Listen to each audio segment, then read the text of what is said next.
Galera, bom dia, boa tarde, boa madrugada. Meu nome é Sidney Martins, professor de língua portuguesa aqui do LAC Concursos, o maior site de videoaulas do Brasil, quiçá das Américas, provavelmente do mundo. Então se liga só, hoje o assunto é muito importante, é coesão textual. E para estudar coesão textual, meu parceiro, você tem de ter toda a atenção do mundo, até porque as bancas cobram demasiadamente este assunto. E não é um assunto importante só para a prova objetiva, é um assunto importante, por exemplo, para a produção textual. Porque redação e interpretação nada mais são do que a mesma coisa. Essa é a verdade. O que você estuda para interpretar um texto, você estuda para produzir um texto. Redação é uma interpretação ao contrário. Agora, quando a gente pensa em coesão, a gente normalmente, depois a gente vai trabalhar isso daqui, mas a gente tem basicamente a coesão referencial e a coesão sequencial. Para que serve isso? A coesão referencial, ela tem o intuito de evitar a repetição de um termo dentro do texto. Essa é a verdade. Porque quando a gente está falando na oralidade, a gente pode várias vezes repetir um mesmo termo e ninguém estranha. Agora, quando a gente está escrevendo e repete várias vezes o mesmo termo, a gente demonstra pobreza de vocabulário. Então, o pronome é o elemento primordial para evitar a repetição desse substantivo. Afinal de contas, a gente repete muito substantivo e o pronome ele trabalha em prol do nome, ou seja, em prol do substantivo. E são 3 pronomes: pronome relativo, pronome demonstrativo e pronome pessoal obliquátono. Sidney, não tem mais nenhum outro elemento que faça coesão referencial? Claro que tem, vários, mas esses 3 elementos são os principais. Porque eu estou te dizendo agora, para você estudar por fora, para pegar uma gramática, ou então pegar a apostila que a gente tem aí no site, no site de concurso, uma apostila essencial de língua portuguesa, e estudar estes 3 elementos. Agora, também tem a coesão sequencial. O que é isso? São as sequências das ideias empregadas dentro de um texto. Se tem causa, finalidade, oposição, conclusão, consequência e por aí vai. Então, você precisa entender que tem de estudar pronomes e conjunções. Estudem, vai fazer a diferença, tá? Então vamos lá. Acompanha aqui comigo, ó. Coesão textual. Um texto é um conjunto de parágrafos formados por conjuntos de frases, formadas por conjuntos de orações, formadas por conjuntos de palavras. Aí uma vez uma aluna foi e falou assim para mim: Sidney, eu confundi aí, não era para ser oração primeiro que a frase, coisa e tal? Claro que não. Vamos lá, vamos entender isso na íntegra. Quando a gente faz uma análise textual, a gente, na verdade, tem de entender que está tudo interligado. Eu só faço uma análise textual se antes eu fizer uma análise gramatical. E toda a minha análise começa num camarada chamado morfema. O que é um morfema? O morfema é a menor unidade significativa de uma palavra. Tanto é que eu posso pegar uma palavra e dividi-la em partes menores. Aí eu vou ter ali alguns morfemas, como o radical, como a vogal temática, como as desinências, modo temporais e número pessoais, se for um verbo, como a desinência de gênero, se de repente for um nome. Então eu quero que vocês entendam isso. O primeiro elemento que a gente estuda é o morfema. Aí depois a gente pensa na palavra, depois a gente pensa na função sintática, depois a gente pensa na oração, depois a gente pensa na frase, depois a gente pensa no parágrafo, depois a gente pensa no período, para entender o texto como um todo. Então eu quero que vocês entendam, já de agora, o que é uma frase. Uma frase é qualquer enunciado que possua um sentido completo. Então, se eu entendi, é uma frase. E não precisa obrigatoriamente ter um verbo. Se você está em um hospital, alguém vira para você e faz assim, ó, silêncio. Você entende que é para ficar quieto? É ou não é verdade? Entende? Então aquilo dali é uma frase. Possui um enunciado com um sentido completo. E não tem um verbo. Agora, quando a gente fala de oração, obrigatoriamente tem de ter o verbo. Obrigatoriamente. Só que nem sempre a oração pode ser considerada uma frase. Pega, por exemplo, a oração subordinada. Eu tenho, quando falo de oração subordinada, uma relação de hierarquia. Aí eu tenho uma oração principal aqui em cima e uma oração subordinada aqui embaixo, dependendo da principal para poder fazer sentido. Ou seja, esta oração subordinada jamais vai ser considerada uma frase, porque ela não tem sentido completo. Ela depende depende da oração principal para poder o quê? Fazer um sentido completo para o leitor. Então é por isso que a frase está num patamar acima da oração, ok? Agora, a conexão entre essas partes de um texto formam a coesão textual. Aí é claro que aqui a gente vai se ater ao texto escrito. Porque se a gente parar para pensar em texto, tudo é texto. Texto é tudo aquilo que a gente analisa. Eu sou um texto, você é um texto, o mundo é um texto. E a gente interpreta o tempo todo. Agora, quando a gente pensa no texto escrito, a gente tem elementos que vão fazer uma conexão. Não precisa ser só uma conexão de referência. Pode ser uma conexão de ideias, como eu falei aqui para vocês. A gente vai ligar estes elementos através de elementos coesivos. Olá, meus amigos, minhas amigas, sou o professor Luiz Antônio Carvalho, estou aqui para fazer um convite muito especial para você que acabou de assistir essa nossa aula demonstrativa aqui da Lá Concursos. Nós da Lá Concursos, nós liberamos 20 aulas inteiras, completaças aí, demonstrativas para todos aqueles que vão fazer o concurso do IFPB 2019. Isso aqui é uma aula demonstrativa. Eu quero fazer um convite muito especial para que você que gostou dessa aula, que você quer fazer o nosso curso completaço, super competitivo, que acesse o nosso site, laconcurso.com.br, que lá nós temos o curso completaço, ponto a ponto do digital, para o cargo de assistente em administração. Esse curso custa apenas 10 parcelas de R$20 e você terá direito a 75 dias de acesso, poderá assistir quantas vezes quiser e na hora que desejar. Bacana, meus amigos? Então espero vocês aqui na Lá Concursos e pode ter certeza que o nosso curso é o melhor custo-benefício da internet. Eu tenho certeza absoluta que você irá ficar aí muito satisfeito com a nossa prestação de serviço. Bacana? Então, espero vocês na Lá Concurso. Forte abraço, tchau, tchau. Referenciais, com o intuito de evitar a repetição, e também vai ligar esses elementos com uma coesão sequencial para ter uma progressão de ideias, para que aquele texto faça prioritariamente um sentido. E a gente vai começar a entender o que é coesão e coerência, tá? Agora, acompanha aqui comigo. A palavra texto vem do latim testum, que indicava tecido, que significa tecido.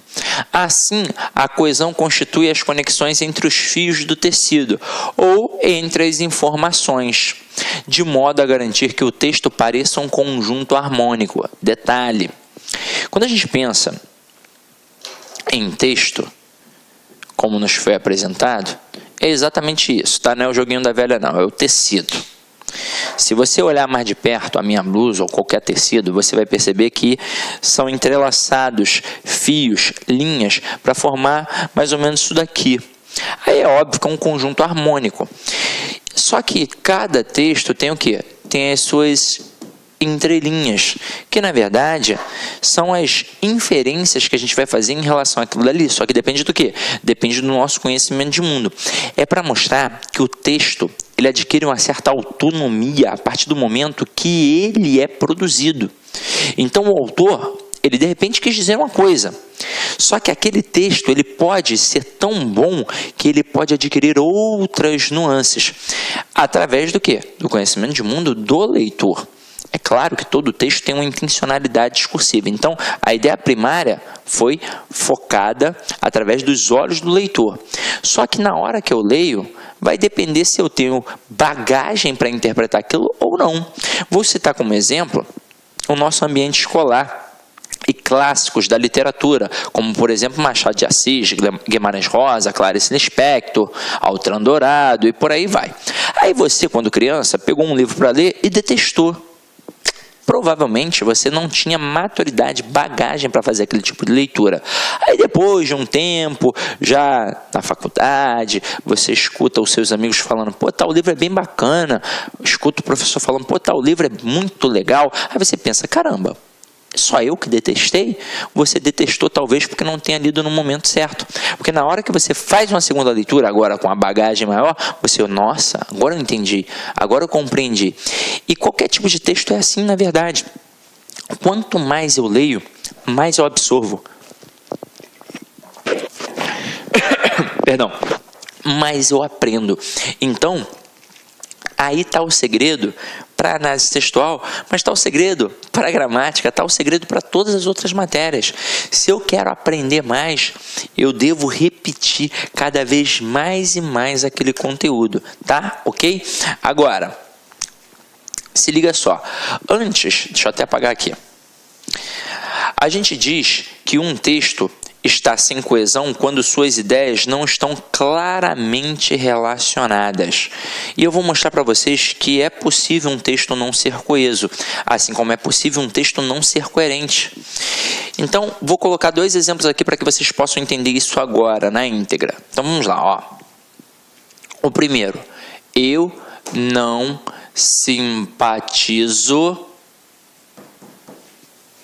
com Clara. Ponto. Ela é bonita,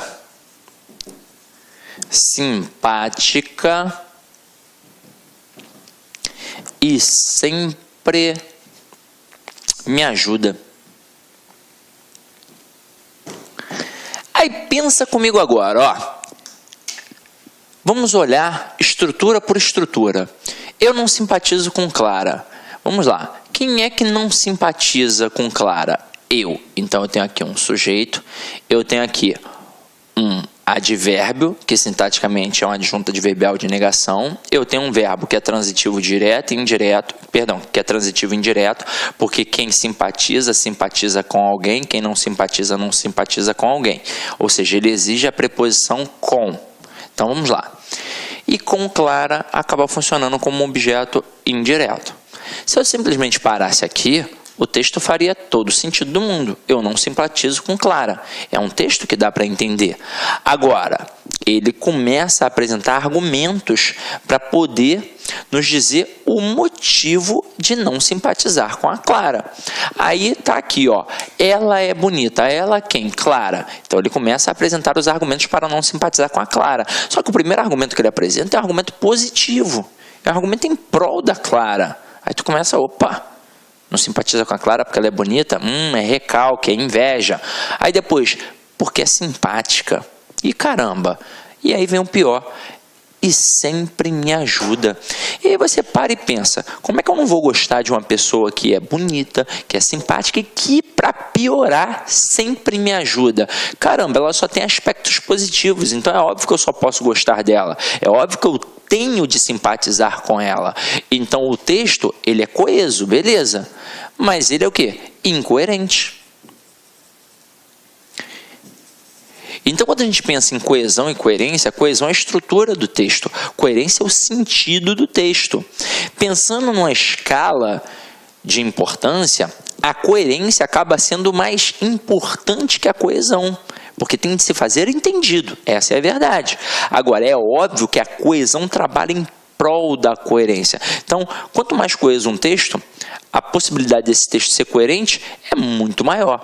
Mas é óbvio que a gente pode cometer equívocos. E é por isso que na hora da interpretação eu tenho que tomar todo o cuidado do mundo. Assim como na hora de produzir um texto também. Então coesão e coerência caminham juntas. Mas tem que tomar cuidado. Coesão é a estrutura e a coerência é o sentido. Agora, eu poderia colocar um texto assim, ó. Brisa. Suave. Ponto. Coqueiros, ponto. Vamos lá. Areia, ponto. Mar, ponto. Se vocês repararem, não há elementos de coesão, nem de referência, nem de sequência de ideias. Os elementos estão isolados. São estruturas nominais apenas. Nem dá para analisar sintaticamente. Essa é uma verdade. Agora, se não dá para concatenar através das estruturas, este texto é um texto não coeso. Ele não está coeso. Agora, pensa comigo. Será que essas palavras se aproximam semanticamente? Se aproximam. Elas fazem parte de um mesmo campo semântico. Porque elas fazem com que você e eu pensemos em quê? Numa palavra maior. A gente pensa em praia. Então, se estas palavras todas nos remetem à palavra praia, É porque, de certa forma, esta estrutura linguística que foi apresentada, ela tem uma coerência, mesmo não sendo coesa. Então, não é coeso, beleza, mas é um texto coerente. E então, a gente vai entender por que a coerência está num campo maior. Eu poderia criar um slogan, criar uma propaganda, um outdoor para botar na rua e escrever apenas brisa suave, coqueiros, areia e mar. Você não iria entender que eu estava fazendo uma referência, uma alusão a uma praia, a um ambiente de praia? Claro que iria entender. E eu sequer precisei da coesão ali. Então, a gente vai agora cair para dentro de exemplos para poder perceber como é que a gente trabalha a coesão, tanto referencial quanto a coesão sequencial, tá? Então, acompanha aqui comigo, ó.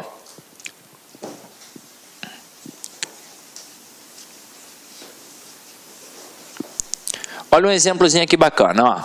Os alunos chegaram cedo. Beleza? Então, eu tenho aqui os alunos que funcionam como sujeito, um verbo que é intransitivo e o cedo, que é um adjunto adverbial de tempo. Mas em algum momento a gente disse em qual local? Não. Só que aí numa ideia maior a gente pensa assim, ó, os alunos chegaram cedo, chegaram à escola. Ok, vamos lá. Mas isso nem foi relatado. Mas a gente faz uma pressuposição. Então, os alunos chegaram cedo, mas a porta da sala estava fechada. Opa, agora já nos deu elementos para que a gente possa entender que eles chegaram a uma escola, a um curso, alguma coisa assim do tipo. Só que se eles chegaram cedo e a porta estava fechada, a gente parte do pressuposto que era comum acontecer o quê? Era comum a porta estar sempre o quê? Aberta. Mas a porta estava fechada. Então, este mais, ele é uma conjunção adversativa, que indica uma adversidade, que indica uma oposição. Então, ó, vamos lá. Os alunos chegaram cedo, mas a porta estava fechada. E aí, o que eles iriam fazer? Iriam ficar ali parados, de cara com a porta fechada, ou iriam tomar alguma atitude? Eles decidiram tomar uma atitude. Então, vamos lá. Decidiram, então, passar na secretaria. E aí, pensa comigo. Decidiram. Quem decidiu? Os alunos. Então, para evitar a repetição de falar os alunos, então, a gente colocou um verbo. Um verbo. E o verbo fez com que houvesse uma referência ao termo alunos sem sequer repetir. Eu não precisei colocar os alunos decidiram. Bastou colocar decidiram, que a gente percebe que está fazendo a referência a alunos. Decidiram então passar na secretaria. Ou seja, diante daquela situação adversa, incomum para eles, eles concluíram que precisavam fazer alguma coisa. Então, e é por isso que eles colocam a conjunção conclusiva, decidiram passar na secretaria. Só que eles iriam passar na secretaria para quê? Qual era o objetivo? Qual era o intuito? Então vamos lá. A fim de descobrir o que aconteceu. E esta estrutura a fim de indica uma finalidade. Aí, no meio do caminho, os discentes. Opa, quem são os discentes? Os alunos. Afinal de contas, é extremamente importante você ter um vocabulário extenso. Docente é professor, discente é aluno. Então, ó, os discentes encontraram a diretora, a qual é um pronome relativo que faz referência à diretora, lhes disse que o professor estava doente. E aí pensa comigo, pensa nesse verbo dizer aqui, ó. Quem foi que disse? Foi a diretora. Então a diretora está funcionando como um sujeito. A diretora disse o quê? Ela disse que o professor estava doente, então por isso a porta estava fechada. Olha só. Por isso não teve a aula. Agora, nesse contexto, quem diz alguma coisa a alguém. A quem? A eles. Então, este lhes aqui é um pronome que faz referência ao termo alunos. Detalhe, por que eu empreguei o lhes e não o os? Tem um processo sintático, você já aprendeu isso comigo. O os funciona como objeto direto e o lhes funciona como objeto indireto. Aqui, no caso, é regido pela preposição a, porque quem diz alguma coisa a alguém ou para alguém. Tanto faz ser a preposição a ou a preposição para ali no caso. Então, observem, o texto ele está coeso e coerente. Ele está coeso referencialmente, porque a gente evitou a repetição da palavra alunos, a gente evitou a repetição da palavra diretora e ele está coeso sequencialmente, porque a gente conseguiu empregar aqui ideias de oposição, de conclusão, de finalidade, que permitiram qualquer leitor esclarecido entender o que aconteceu, ok? Então é para isso que serve a coesão. Ela é uma base para a coerência, para o entendimento do texto. Agora, continua acompanhando aqui comigo, ó. Olá, meus amigos, minhas amigas, sou o professor Luiz Antônio Carvalho, estou aqui para fazer um convite muito especial para você que acabou de assistir essa nossa aula demonstrativa aqui da Lá Concursos. Nós da Lá Concursos, nós liberamos 20 aulas inteiras, completaças aí, demonstrativas para todos aqueles que vão fazer o concurso do IFPB 2019. Isso aqui é uma aula demonstrativa. Eu quero fazer um convite muito especial para que você que gostou dessa aula, que você quer fazer o nosso curso completaço, super competitivo, que acesse o nosso site, laconcurso.com.br, que lá nós temos o curso completaço, ponto a ponto do edital, para o cargo de assistente em administração. Esse curso custa apenas 10 parcelas de R$20 e você terá direito a 75 dias de acesso, poderá assistir quantas vezes quiser e na hora que desejar. Bacana, meus amigos? Então espero vocês aqui na Lá Concursos e pode ter certeza que o nosso curso é o melhor custo-benefício da internet. Eu tenho certeza absoluta que você irá ficar aí muito satisfeito com a nossa prestação de serviço. Bacana? Então, espero vocês na Lá Concurso. Forte abraço, tchau, tchau.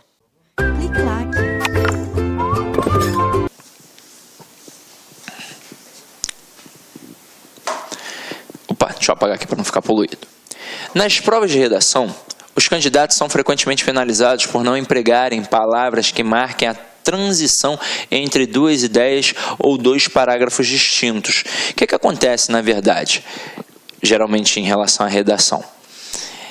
É muito comum em cursos, né, na verdade, online, ou então em cursos presenciais, ter o famoso caveirão da redação. Às vezes o professor não ensina só uma estrutura facilitadora. Às vezes ele dá uma redação feita, pronta, acabou. Caiu um tema político, um tema social, utiliza isso daqui sempre, aí deixa umas lacuninhas só para o aluno ir preenchendo. Só que é o seguinte, nem sempre aquele tema vai dar para colocar naquele caveirão, até mesmo porque o aluno ele grava o caveirão, mas ele não entende a estrutura, como é que funciona na verdade. Então, se um parágrafo para o outro tem uma relação de soma e ele coloca uma expressão opositora, uma expressão que indica uma adversidade, ele está ferrado. Porque se ele botar por outro lado, ele está indicando o quê? Uma oposição. E se a ideia é colocar uma adição, uma soma, ele tem que colocar, por exemplo, além disso. Então, o aluno tem de gravar as conjunções para saber a ideia que vai ser empregada ali. Então, tem que tomar muito cuidado. Por isso, gravem as conjunções. Agora aqui, nas questões de interpretação de texto, o candidato precisa entender os tipos de elementos coesivos e como eles funcionam. E aí é por isso que a gente agora vai enfatizar mais ainda em cima da chamada coesão referencial e da coesão sequencial e depois trabalhar nomenclaturas que nem sempre nos apresentam na escola, ok? Então vamos lá, ó. Há basicamente dois tipos de coesão textual. Primeiro, a coesão referencial aponta para outros elementos do texto a fim de acrescentar novas informações sobre algo que já foi mencionado, ou seja, o intuito é evitar repetição. Coesão sequencial encadeia as ideias no texto, estabelecendo entre elas relações lógicas, como noções de causa, consequência, oposição, etc. São várias relações.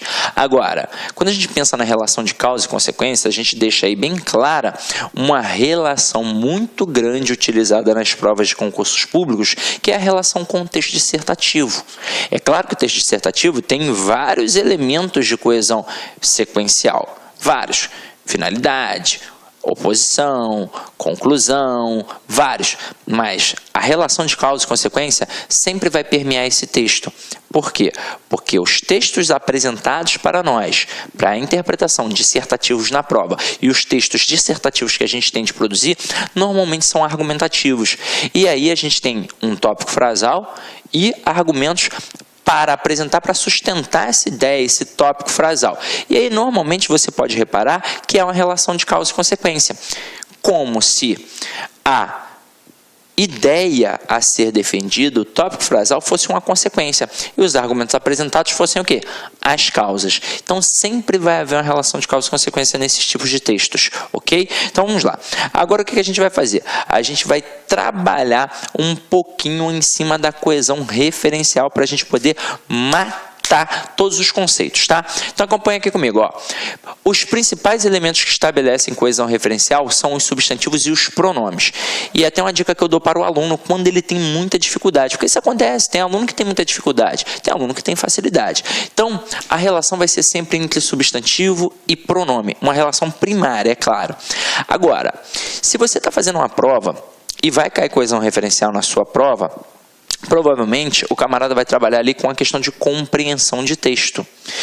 A dica que eu te dou, faça uma leitura en passant para saber do que se trata o texto, depois você vai voltar ao comando da questão. Naquele comando da questão, você vai matar se você vai precisar voltar ao texto ou não. Porque se a questão é de compreensão, você vai ter que voltar ao texto. Se a questão for de interpretação, aí você vai ter que ir um pouquinho além do texto, essa é a verdade. Agora, como é que é o comando de compreensão? Sempre segundo o texto, de acordo com o texto, no texto, na linha tal, no período tal. Quando ele começa a brincar com isso, na linha tal, no período tal, no parágrafo tal, no termo tal, e por aí vai, ele está te jogando para dentro do texto. Eu sempre digo ao meu aluno que ele tem de ir lá e destacar. Mandou para a linha 7, destaca o termo da linha 7. Mandou para a linha 8, destaca o termo que está na linha 8. Porque assim você não fica perdido. Se a sua prova de língua portuguesa não for rabiscada, pode ter certeza, você não está fazendo uma boa prova. Então, se você está ali ligado que vai cair coesão na tua prova e vai cair coesão na tua prova, sempre faça assim, ó.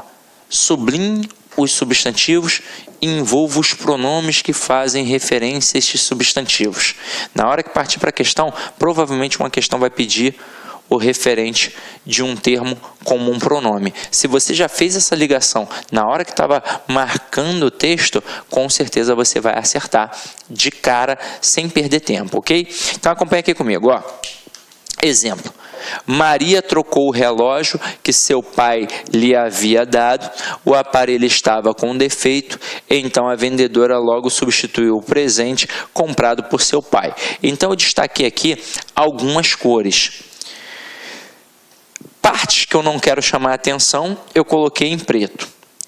Partes que eu quero chamar a atenção, eu coloquei em vermelho, em azul e em verde, para mostrar que são três estruturas ali diferentes, provavelmente. Então vem aqui comigo, ó. Maria. Maria é o primeiro elemento. Eu poderia na fala repetir várias vezes a palavra Maria e não iria causar o quê? Estranheza, essa é verdade. Mas como o texto é escrito, se eu ficar repetindo, eu vou demonstrar o quê? Pobreza de vocabulário. Então, ó, Maria trocou o relógio. Aí a gente percebe aqui que relógio é um segundo elemento de importância no texto. Então, vamos lá. Maria trocou o relógio que? Vamos lá. Maria é um substantivo, relógio é um substantivo. Este que apareceu aqui é um pronome relativo, que serve para fazer referência ao termo anterior, serve para evitar a repetição do termo anterior. E aí vamos lá. Maria trocou o relógio que seu pai, opa, seu, é um pronome possessivo, que seu pai lhe havia dado. E aí pensa comigo, vamos lá. Pensa agora na estrutura de havia dado, né? Quem é que é o verbo principal aqui? É o verbo dar. É ele que predica, então. Então, quem dá alguma coisa a alguém. Quem foi que deu? Foi o pai. E ele deu o quê? Ele deu o relógio. A quem? A Maria. Então, este lhe aqui, ó, é um pronome pessoal oblíquo átono. É um pronome pessoal oblíquo átono. Vou até botar PO aqui, ó. Pronome pessoal oblíquo átono. Que é um pronome que faz referência. Agora, por que eu usei o lhe e não o? Porque ele sintaticamente funciona como um objeto indireto. Quem dá alguma coisa a alguém. A quem, no caso? A Maria. Agora, eu vou voltar para falar do pronome possessivo. Porque é o seguinte. você está vendo que ele está vermelho. E se ele está vermelho, é porque ele está fazendo referência a quem? A Maria. Aí você vai pensar, ué, como assim, Sidney? Ele não está concordando com a palavra pai? Eu quero que vocês entendam uma coisa. O pronome possessivo, para existir, ele indica a relação de posse. E quando existe posse, tem de ter duas coisas obrigatoriamente. Tem de ter o possuidor e a coisa possuída. Então, o pronome possessivo, ele sempre vai fazer uma referência ao possuidor e vai concordar com o quê? Com a coisa possuída. Mas na prova, muito cuidado, porque quando ele coloca um pronome possessivo e pergunta o referente deste pronome possessivo, é muito normal, é muito comum o aluno pensar que está fazendo referência ao termo ao qual ele está o quê? Concordando, e não é. Ele faz referência ao possuidor, só que ele concorda com a coisa possuída. Agora, o aparelho estava com defeito. Este aparelho aqui está azul. Significa que ele está fazendo referência a quem? A relógio. Então, observem agora. Este termo aqui, ele é um substantivo. Então, não é um pronome evitando a repetição de um substantivo. É um substantivo evitando a repetição de um outro substantivo. Para vocês perceberem que não é obrigatoriamente o pronome que vai fazer a coesão referencial. O substantivo também pode evitar a repetição. Aí, ó, o aparelho estava com defeito, então a vendedora logo substituiu o presente. Que presente? Ora, o relógio. Então, mais uma vez eu utilizei um outro termo, um outro substantivo que evita a repetição do substantivo relógio. Então vamos lá. O aparelho estava com defeito, então a vendedora logo substituiu o presente comprado por seu João. Opa! Então vamos lá. Quem é o seu João? É o pai da Maria. Por isso que está verdinho aqui. Agora se liga só. João está verdinho? Tudo bem. Então, vamos lá. João é o pai. Mas e esse seu, Sidney? Esse seu não é um pronome possessivo também, não? Não deveria estar fazendo referência a Maria? Por que ele está verdinho? Porque aqui não é um pronome possessivo. Aqui é um pronome de tratamento que corresponde a Senhor João. É como se eu falasse, ó, quando eu digo assim, ó, o seu João é um cara bacana. É porque, na verdade, eu estou empregando o termo seu como se estivesse empregando o termo senhor. Então, ó, o seu senhor João é um cara bacana. Quando eu digo, desta forma, é uma relação de respeito. Então, aqui, este seu é um pronome de tratamento que faz referência ao João. Por isso que está verdinho aqui, tá? Então, o texto está coeso e coerente. Agora, no próximo bloco, nosso segundo bloco aí, o que eu vou começar a fazer com vocês? Eu vou mostrar uma nomenclatura. A gente vai começar a entender não só como você aprendeu na escola, porque se cobrasse assim na prova, seria sempre muito fácil. Destaca o termo, pergunta o referente dele. Se você tiver calma e atenção, você vai achar. Agora, quando o camarada começa a trabalhar nomenclatura, o que é anafórico, catafórico, esofórico, deítico, dítico, deixi, por aí vai, o aluno fica meio perdido. Por quê? Porque ele não tinha o hábito de estudar isso na época da escola. Então, eu agora, no segundo bloco, vou apresentar isso a vocês, ok? Então, ó, beba uma água aí, toma um café, come um biscoito, mas é vapt-vupt, tranquilo? Então, até daqui a pouco. Olá, meus amigos, minhas amigas, sou o professor Luiz Antônio Carvalho, estou aqui para fazer um convite muito especial para você que acabou de assistir essa nossa aula demonstrativa aqui da Lá Concursos. Nós da Lá Concursos, nós liberamos 20 aulas inteiras, completaças aí, demonstrativas para todos aqueles que vão fazer o concurso do IFPB 2019. Isso aqui é uma aula demonstrativa. Eu quero fazer um convite muito especial para que você que gostou dessa aula, que você quer fazer o nosso curso completaço, super competitivo, que acesse o nosso site, laconcurso.com.br, que lá nós temos o curso completaço, ponto a ponto do digital, para o cargo de assistente em administração. Esse curso custa apenas 10 parcelas de R$20 e você terá direito a 75 dias de acesso, poderá assistir quantas vezes quiser e na hora que desejar. Bacana, meus amigos? Então espero vocês aqui na Lá Concursos e pode ter certeza que o nosso curso é o melhor custo-benefício da internet. Eu tenho certeza absoluta que você irá ficar aí muito satisfeito com a nossa prestação de serviço. Bacana? Então, espero vocês na Lá Concurso. Forte abraço, tchau, tchau. Clique lá.